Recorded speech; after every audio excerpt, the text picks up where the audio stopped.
नमस्कार, आप देख रहे हैं आपका अपना मोक्ष चैनल, जहां पर मैं प्रिया पांडे आप सभी का एक बार फिर से स्वागत करती हूं। और आज की इस खास वीडियो में हम बात करेंगे निर्जला एकादशी से जुड़ी बहुत सी महत्वपूर्ण बातें, साथ ही साथ इसकी कथा और पूजा की विधि और साथ में इसके महत्व के बारे में भी।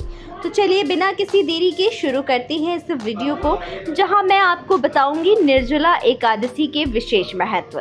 दोस्तों, हिंदू धर्म में एकादशी व्रत का विशेष महत्व होता है। एकादशी का व्रत भगवान विष्णु की पूजा को समर्पित है। पूरे साल में कुल 24 और अधिक मास होने पर 26 एकादशी पड़ती है। इन सभी एकादशियों को अलग अलग नामों से जाना जाता है और सभी का अपना अपना एक अलग विशेष महत्व होता है। इनमें एक एकादशी ऐसी होती है जिसे श्रेष्ठ और कठिन व्रतों में से एक माना गया है। इसे निर्जला एकादशी के नाम से जाना जाता है।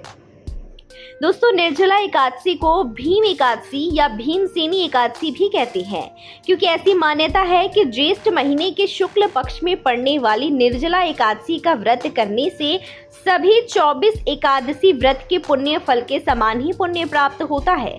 अगर आप सभी एकादशी का व्रत रखने में सक्षम नहीं है तो केवल निर्जला एकादशी का व्रत भी रख सकते हैं।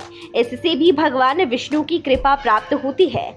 जानते हैं इस साल कब रखा जाएगा निर्जला एकादशी का व्रत और क्यों अन्य एकादशियों में श्रेष्ठ मानी जाती है ये एकादशी? चलिए आपको बताते हैं। तो दोस्तों, इस बार निर्जला एकादशी बुधवार यानी 31 मई 2023 को है, जिसकी शुरुआत तिथि है 30 मई दोपहर के 1:07 से। तो वहीं पर आपको बता दें इसकी तिथि समाप्ति की क्या है, तो 31 मई दोपहर 1:45 पर। और इसके पारण का समय है 1 जून सुबह 5:24 से लेकर 8:10 तक। चलिए आप जानते हैं निर्जला एकादशी व्रत के दिन सुबह जल्दी उठकर हमें करना क्या चाहिए। तो सबसे पहले हमें स्नान कर साफ सुथरे कपड़े पहन लेने चाहिए। उसके बाद पूजा घर में घी का दीपक जलाएं और हाथ जोड़कर व्रत का संकल्प लें। भगवान विष्णु की पूजा के लिए सबसे पहले गंगा जल से अभिषेक करें, फिर चंदन और हल्दी से तिलक करें। अब पीले फूल, पीले वस्त्र, पीला जनेऊ, अक्षत, नैवेद्य, तुलसी और आदि ये सारी चीज़ें भगवान को अर्पित करें और सात्विक चीज़ों का भोग लगाएं। धूप, दीप, बत्ती जलाकर निर्जला एकादशी की व्रत कथा सुने या फिर उसे पढ़ें। इसके बाद आखिर में आरती करें। इस बात का ध्यान रखें कि भगवान विष्णु के साथ साथ लक्ष्मी जी की पूजा भी ज़रूर करें और इस दिन अन्न जल दोनों का त्याग करें।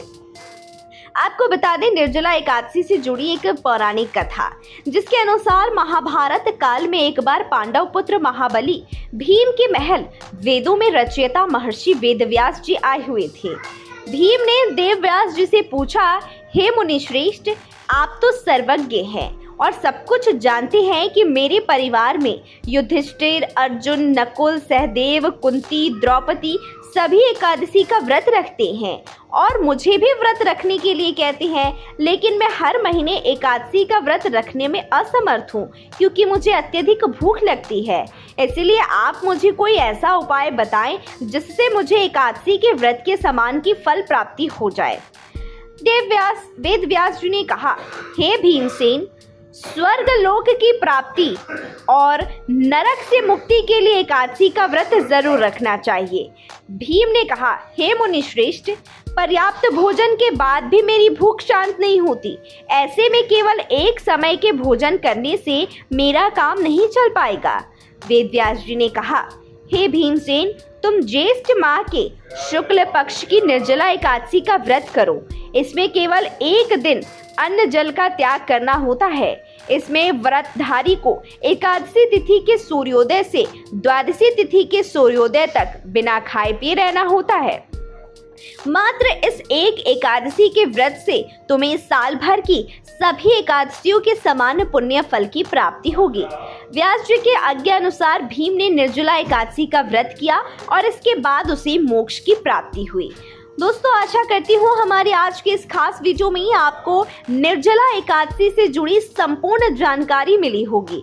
चाहे इसके विधि तिथि, मुहूर्त, महत्व और पौराणिक कथा, संपूर्ण जानकारी हमने आपको इस एक वीडियो में देने की कोशिश की है। अगर आपको हमारी आज के इस वीडियो में दी गई ये निर्जला एकादशी से जुड़ी जानकारियां अच्छी लगी हो तो इसे लाइक, कमेंट, शेयर जरूर कीजिएगा।